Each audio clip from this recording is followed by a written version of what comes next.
پیارے نبی محمد رسول اللہ صلی اللہ علیہ وسلم نے ایک حدیث میں بیان کرتے ہوئے کہا کہ ایک وقت ایسا آئے گا جب ایسا ہوگا تو تمہارے اوپر ظالم لوگ مسلط کر دیے جائیں گے، اور یہ اس وقت تک تم پر قائم رہیں گے حتی ترجعوا الی دینکم، یہاں جب تک کہ تم دین کی طرف واپس پلٹ کر نہیں آتے ہو تب تک کہ تم پر مسلط رہیں گے۔ اس لیے ضروری یہ ہے کہ دین اسلام کی طرف پلٹ آؤ، اسلام کی طرف واپس آ جاؤ،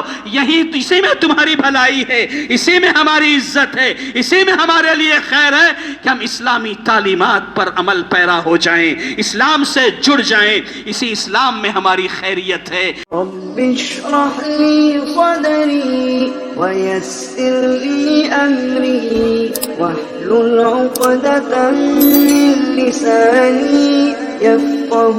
قولي رب اشرح لي صدري ويسر لي أمري۔